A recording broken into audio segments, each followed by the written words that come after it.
Sir ಯಾವುದೇ ಸರ್ಕಾರ ಬರಲಿ ಸರ್, ಸರ್ಕಾರಗಳು ಯಾವತ್ತೂ ಕೂಡ ಚಿತ್ರರಂಗನ ಪೋಷಣೆ ಮಾಡಿದೆ. ಇವತ್ತು ನಾನು ಮಾತಾಡಬಾರ್ದು, ಕೋರ್ಟಲ್ಲಿದೆ 200 ರೂಪಾಯಿ ಟಿಕೆಟ್ ಬಗ್ಗೆ. ಹೊರಗಡೆ ಬಂದು ಆಂಧ್ರದಲ್ಲಿ ನೋಡಿ 200 ರೂಪಾಯಿ ಮಲ್ಟಿಪ್ಲೆಕ್ಸ್ಗೆ, ತಮಿಳ್ನಾಡು ನೋಡಿ 150 ರೂಪಾಯಿ, ಕೇರಳದಲ್ಲೂ ಅಷ್ಟೇ. ಈಗ ನೀವು ಹೇಳಿ, ನಾವೇನು ತಪ್ಪು ಮಾಡಿದ್ದೀವಿ? ಕಲಾವಿದರನ್ನು ಬೆಳೆಸಬೇಕು, ತಂತ್ರಜ್ಞರು ಬೆಳೆಸಬೇಕು, ಟೆಕ್ನಿಷಿಯನ್ಸನ್ನ ಬೆಳೆಸಬೇಕು. ನಿಮಗೆ ಪ್ರತಿ ಒಂದು ವಿಭಾಗನೂ ಬೆಳೆಸಿದ್ರೆ ಆ ಮೂಲಕ ನಮಗೆ ನಮ್ಮ ಆಡಿಯನ್ಸ್ ಬರ್ತಾರಲ್ಲ, ಅದನ್ನು ನಾವು ಮಾಡೇ ಇಲ್ವಲ್ಲ ಸರ್. ನಮ್ಗೆ ಅಲ್ಲಿ ತುಂಬ ನೋವಾಗುತ್ತೆ. ಎಷ್ಟು ವಿತರಕರು ಮನೆ ಮಠ ಎಲ್ಲ ಕಳ್ಕೊಂಡಿದ್ದಾರಲ್ವ. ಒಂದೇ ಒಂದು ಹೊಸ ಪ್ರೊಡ್ಯೂಸರ್ಸ್ ಬರ್ತಾರೆ, ಒಬ್ರಿಗೂ ಕೂಡ ಒಂದು ಸಿನಿಮಾ ಹೇಗೆ ಮಾಡಬೇಕು ಅನ್ನೋದ್ರ ಬಗ್ಗೆ ಅವ್ರಿಗೇನು ಕೂಡ ಇಲ್ಲ. ನಮ್ಮವ್ರ ಕೊಡುಗೆಯನ್ನು ಕೂಡ ಕೊಡಬೇಕು ಅಂತಂದರೆ ನೀವು ನಮಗೊಂದು ಅವಕಾಶ ಕೊಡಲೇಬೇಕಾಗತ್ತೆ. ಇಲ್ಲಿ ನಮ್ಗೆ 2 ಚಾಲೆಂಜ್ ಇದೆ. ಹೊಸ ನಿರ್ಮಾಪಕರನ್ನು ಗೆಲ್ಲಿಸೋದು ಒಂದು, ಸಿನಿಮಾ ಮಾಡದೆ ಮನೆಯಲ್ಲೇ ಕೂತಿರ್ತಕ್ಕಂಥ ಹಳೆಯ ನಿರ್ಮಾಪಕರನ್ನ ಮತ್ತೆ ವಾಪಸ್ಸು ಇಲ್ಲಿಗೆ ತಂದು ಸಿನಿಮಾ ಮಾಡಿಸೋದು, ಇವೆರಡು ಚಾಲೆಂಜ್ ಇದೆ. ಇಂಡಸ್ಟ್ರಿ ನೋಡಿ ಸರ್, 70ರ ದಶಕವನ್ನು ತರಬೇಕು, ಆ ಥರದ್ದೊಂದು ದಿನ ಬರಲಿ ಅಂತ ಕಾಯೋದು.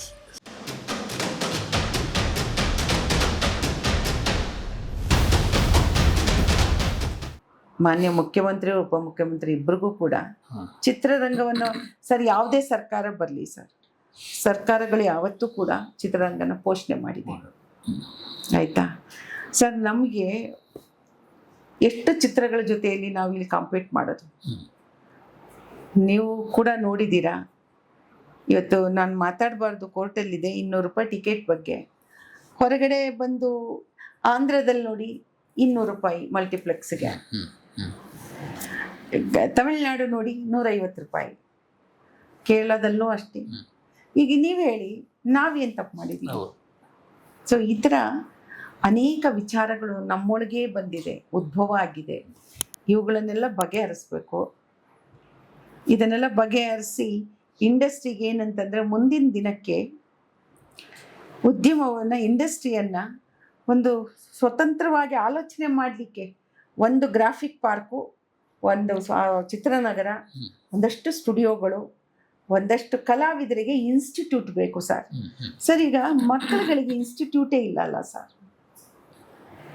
ಈಗ ನೀವು ಹೇಗೆ ಹೇಳಿ, ಈಗ ಒಂದು ಕಾಲೇಜಿನ ಮಾಡಿದ್ರೆ, ಕಾಲೇಜಿನ ಸ್ಟೂಡೆಂಟ್ ಇದ್ದಾರೆ ನೋಡಿ, ಅವರೇ ಅವ್ರ ಮಕ್ಕಳೇ ಆ ಕಾಲೇಜಿಗೆ ಮತ್ತೆ ವಿದ್ಯಾರ್ಥಿ ಅಲ್ವಾ?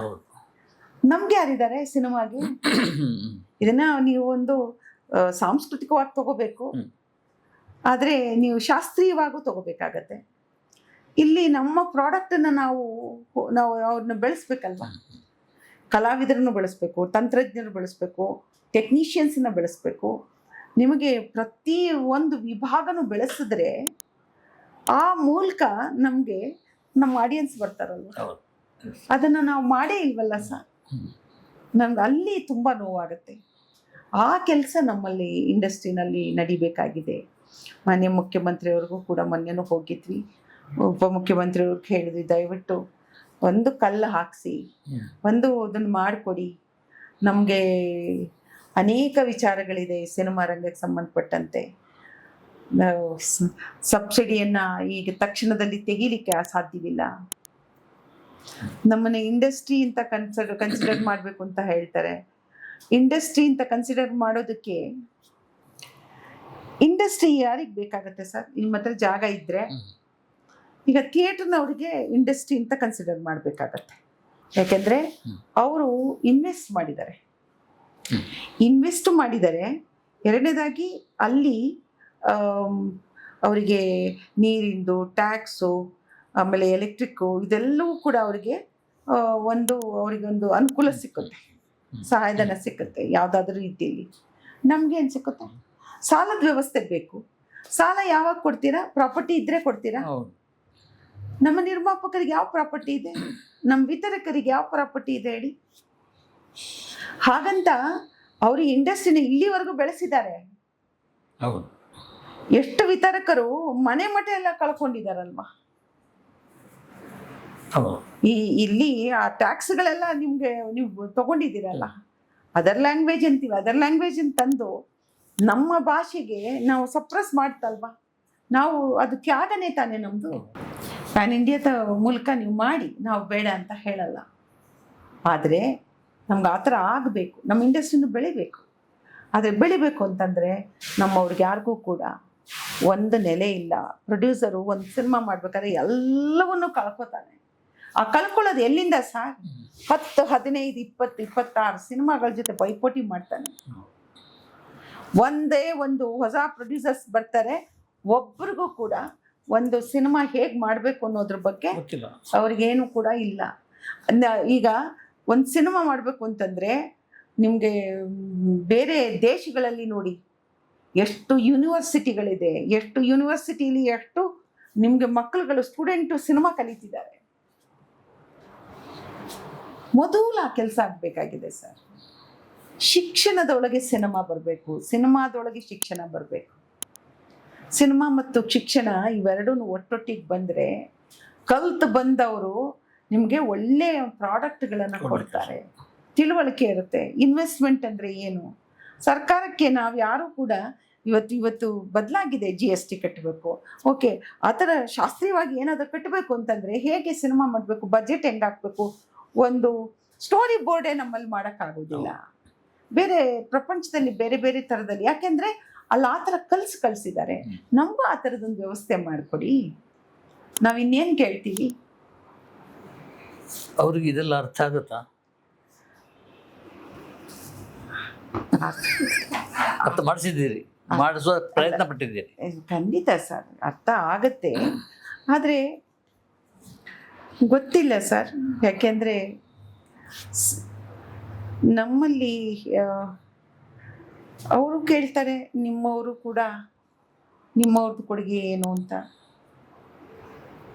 ನಮ್ಮವ್ರ ಕೊಡುಗೆಯನ್ನು ಕೂಡ ಕೊಡಬೇಕು ಅಂತಂದರೆ ನೀವು ನಮಗೊಂದು ಅವಕಾಶ ಕೊಡಲೇಬೇಕಾಗತ್ತೆ.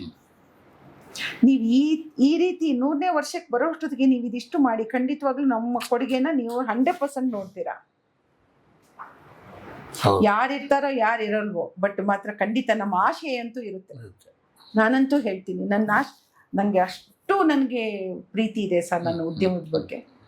ಖಂಡಿತವಾಗ್ಲೂ ಯಾರಿರ್ತಾರೋ ಯಾರಿರೋಲ್ವೋ, ಆದರೆ ಇಂಡಸ್ಟ್ರಿ ಇರುತ್ತೆ, ಸಿನಿಮಾ ಇರುತ್ತೆ.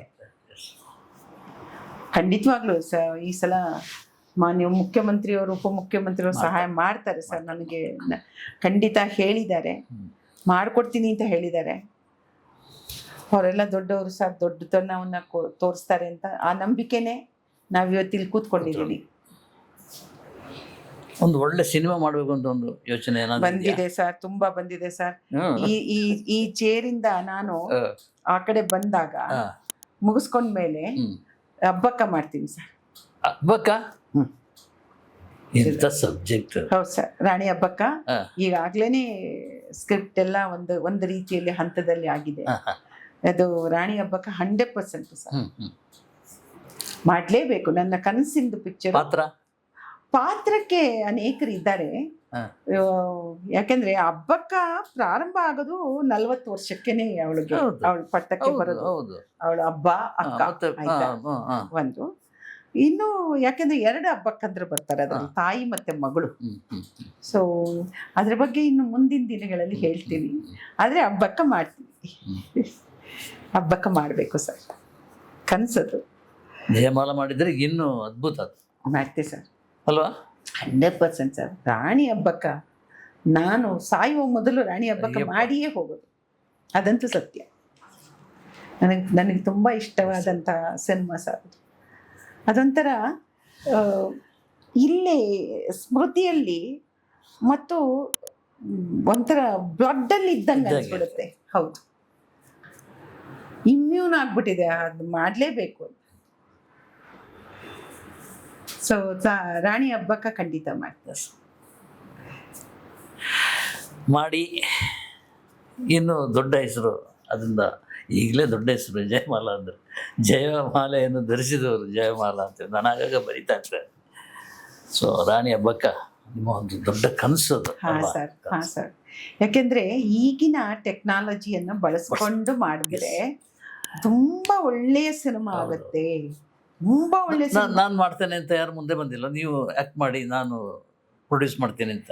ಇಲ್ಲ ಸರ್, ಇದಕ್ಕೆ ಸ್ವಲ್ಪ ಜಾಸ್ತಿ ಖರ್ಚಾಗುತ್ತೆ. ಹಾ. ಯಾಕಂದ್ರೆ ಆರ್ಟಿಫಿಷಿಯಲ್ ಇಂಟೆಲಿಜೆನ್ಸ್, ಹೌದು ಹೌದು. ಗ್ರಾಫಿಕ್ ಅಂಡ್ ಅನಿಮೇಷನ್ಸ್ ಎಲ್ಲ ಬಳಸ್ಕೊಂಡು ಮಾಡುವಂತ ಸಿನಿಮಾ. ಇಲ್ಲ, ಇದ್ರ ಬಗ್ಗೆ ಮುಂದಿನ ದಿನದಲ್ಲಿ ಮಾತಾಡ್ತೀನಿ, ಗ್ಯಾರಂಟಿ. ಏನೋ ಹೇಳಲಿಕ್ಕೆ ಹೊರಟ್ರಿ, ಕಟ್ ಮಾಡ್ಬಿಟ್ರೆ. ಹೇಳ್ಬೇಕು ಅಂತ ಆಸೆ ಇದೆ, ಇಲ್ಲ ಹೇಳ್ಬಿಟ್ರೆ ಏನಾಗ್ಬಿಡ್ತಾವ ಅಂತ. ಇಲ್ಲ ಏನು ಆಗಲ್ಲ. ಇಲ್ಲಿ ಇವಾಗ ಗೊತ್ತಲ್ಲ, ಏನೇ ಹೇಳಿದ್ರೆ ಅದು ಇನ್ಯಾರಿಗೋ ಪಾಪ ಖುಷಿ ಆಗುತ್ತೆ. ಅದಕ್ಕೋಸ್ಕರ ಮಾಡಿ ಮಾಡಿ ನಾವು ಕಾಯ್ತೀವಿ. ಖಂಡಿತ ಸರ್. ಹೀಗೆ ಯಾತ್ರೆ ನಮ್ದು ಸಿನಿಮಾ ಇಲ್ಲಿವರೆಗೂ ಬಂದು ಕೂರ್ಸಿದೆ. ಈ ಜಾಗ ಒಂದು ನಿಜವಾಗ್ಲೂ ಹೇಳ್ತೀನಿ, ನಾನು MLC ಆಗಿದ್ದಾಗ ತುಂಬಾ ಒಳ್ಳೆ ಜಾಗದಲ್ಲಿ ಕೂತಿದ್ದೆ ಸರ್. ಅದು ಕಾನೂನು ಕಟ್ಟೋ ಜಾಗ. ಬೇಕಾದಷ್ಟು ಕಾನೂನುಗಳನ್ನ ಕಟ್ಟಬಹುದು ಸರ್. ಅದೊಂಥರ ಅದು ನಾನು ದೇವಾಲಯ ಅಂತ ಹೇಳ್ತೀನಿ, ನನಗೆ ಅಷ್ಟು ಇಷ್ಟ. ಅಲ್ಲಿ ನಾವು ಬೇಕಾದಷ್ಟು ಪಾಲಿಸಿಗಳ ಬಗ್ಗೆ ಮಾತಾಡಿದ್ವಿ. ಇಲ್ಲಿ ಪಾಲಿಸಿಯನ್ನ ತಗೊಳ್ಲಿಕ್ಕೆ ಒಳ್ಳೆ ಜಾಗ. ಸೊ ಇದು ಕೂಡ ಇದೇನು ಸಾಧಾರಣ ಜಾಗ ಅಲ್ಲ. ಇಂಡಸ್ಟ್ರಿಗೆ ತುಂಬ ಒಳ್ಳೇದು ಮಾಡ್ಬೋದು ಸರ್. ಏನಾದರೂ ಒಳ್ಳೇದು ಮಾಡಬೇಕು ಸರ್. ದಿನ ಬೆಳಗಾದರೆ ಎಲ್ಲರನ್ನೂ ಕೇಳ್ತೀನಿ, ಏನಾದರೂ ಏನು ಮಾಡ್ಬೋದು, ಯಾವ ಥರದಲ್ಲಿ ಇಂಡಸ್ಟ್ರಿಗೆ ಏನಾದರೂ ಸಹಾಯ ಆಗುತ್ತೆ. ಆಮೇಲೆ ಇದನ್ನು ಒಂಥರ ಕಾಂಕ್ರೀಟಾಗಿ ಕಟ್ಟಿ ಇದನ್ನು ಬೆಳೆಸಬೇಕು. ಹೇಗೆ ಪಾಲಿಸಿ ಮಾಡೋದು, ಇದನ್ನು ಹೇಗೆ ಕಟ್ಟೋದು, ಹೇಗೆ ಬೆಳೆಸೋದು. ಇಲ್ಲಿ ನಮ್ಗೆ 2 ಚಾಲೆಂಜ್ ಇದೆ. ಹೊಸ ನಿರ್ಮಾಪಕರನ್ನ ಗೆಲ್ಸೋದು ಒಂದು, ಸಿನಿಮಾ ಮಾಡದೆ ಮನೆಯಲ್ಲೇ ಕೂತಿರ್ತಕ್ಕಂಥ ಹಳೆಯ ನಿರ್ಮಾಪಕರನ್ನ ಮತ್ತೆ ವಾಪಸ್ಸು ಇಲ್ಲಿಗೆ ತಂದು ಸಿನಿಮಾ ಮಾಡಿಸೋದು. ಇವೆರಡು ಚಾಲೆಂಜ್ ಇದೆ. ಈ 2 ಚಾಲೆಂಜಲ್ಲಿ ಹಳೆಯೊಬ್ರು ಬಂದ್ರೆ ಹೊಸಬ್ರು ಬೆಳೆದ್ರೆ ಇಂಡಸ್ಟ್ರಿ ನೋಡಿ ಸರ್ 70ರ ದಶಕವನ್ನ ತರಬೇಕು. ಆ ಥರದೊಂದು ದಿನ ಬರಲಿ ಅಂತ ಕಾಯಸ್. Thank you. ಹಿಂದಿನದ್ದೆಲ್ಲ ಮಾತಾಡಲ್ಲ ಅಂತ ಮಾತಾಡಿದ್ರಿ, ಅದೇ ಆಯ್ಕೆ ಮಾಡ್ಕೊಂಡು ಮಾತಾಡಿದ್ರಿ. ಮಧ್ಯದಲ್ಲಿ ಅಕಸ್ಮಾತ್ ಏನಾದರೂ ತಮಗೆ ನೋವಾಗುವಂಥದ್ದು ಏನಾದರೂ ಕೇಳಿದರೆ ಅದಕ್ಕಾಗಿ ನಾನು ಏನು ಕೇಳಿಲ್ಲ ಸರ್, ಆ ಥರದ್ದೇನಿಲ್ಲ. ಪಾಪ ನೀವು ಈ ಥರದ್ದೊಂದು ಪಾಡ್ಕಾಸ್ಟ್ ಮಾಡುವಾಗ ಅನೇಕ ಪ್ರಶ್ನೆಗಳನ್ನು ಕೇಳುವಂಥದ್ದು ಧರ್ಮ, ಅದು ಆಯಿತಾ. ಅದಕ್ಕೆ ನಾನು ನಿಮ್ಮ ಹತ್ರ ಒಂದೇ ಒಂದು ಕೇಳಿದೆ. ಕೆಲವು ನಾನೇ ನಿರ್ಬಂಧ ಹಾಕ್ಕೊಂಡಿದ್ದೀನಿ, ಆ ನಿರ್ಬಂಧ ಹಾಕ್ಕೊಂಡಿರೋದು ಕಾರಣನೂ ಕೊಟ್ಟೆ ನಿಮಗೆ. ಅದರಿಂದಾಗಿ ಬಾಕಿ ಇನ್ಯಾವ ಪ್ರಶ್ನೆಗೂ ನಾನು ನಿರ್ಬಂಧ ಹಾಕ್ಕೊಂಡಿಲ್ಲ. ನೀವು ಯಾವ ಪ್ರಶ್ನೆ ಕೇಳಿದ್ರು ಮುಕ್ತವಾಗಿ ನಿಮ್ಗೆ. ಇನ್ನೊಂದು ಸರ್, ನೀವು ನನ್ಗೆ ಆತ್ಮೀಯರು. ಎಷ್ಟು ವರ್ಷದಿಂದ ಇದ್ದವರು, 45 ವರ್ಷ. ಅದರಿಂದಾಗಿ ನೀವೆಲ್ಲ ಆತ್ಮೀಯರಾಗಿರೋದ್ರಿಂದ ನನಗೆ ಕಣ್ಮುಚ್ಕೊಂಡು ನಾನು ನಿಮ್ಮ ಜೊತೆಲಿ ಮಾತಾಡ್ಬೋದು. ಸೊ ನನಗೆ ಆ ಥರದ್ದೇನಿಲ್ಲ, ಆ ಆತ್ಮೀಯತೆ ನನಗಿದೆ.